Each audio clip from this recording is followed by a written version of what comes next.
One thing that I definitely learned is like, don't ever apologize for your product. Like Mhm. like a thing that I feel like I see sometimes people do is they get on the phone and they're like, yeah, look, sorry, it's kind of still in beta or it's still not in great shape. And I'm like, don't do that. All you do is undermine yourself.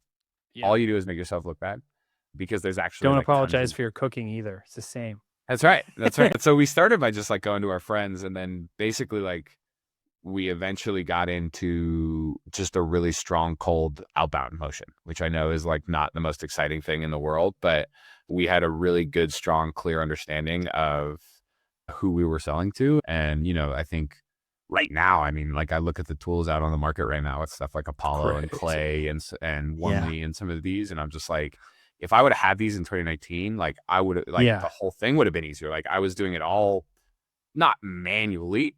Nothing Yeah. is manual on a computer really, but like I was doing a lot of like download a list, upload a list, like, all of this. But at one point in time, like I had it scaled up where we were doing almost 3,000 bits of cold outreach a day, like 3,000 individuals. And so we were going pretty big. And that's not with like a big team or anything. That was early on. I was doing that all myself. And so we scaled it up and it was fairly effective at just getting people in the door.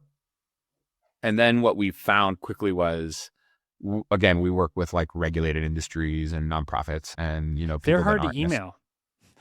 they can be hard to Regu email. They can be hard to easiest. email.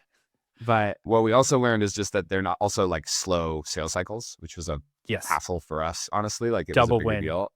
And I think like one of the biggest things that I learned was like make fast progress and make sure that everybody that you've talked to knows. So like Mhm. I would record these like weekly, like minute long Loom videos of like every little thing that we released.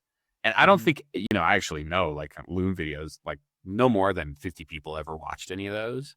But Mhm. it put me on Those this were your drip. buyers. Exactly. It put me on Those this are the drip in buyers that there. watch them. Yeah, the Yeah. ones who watch it.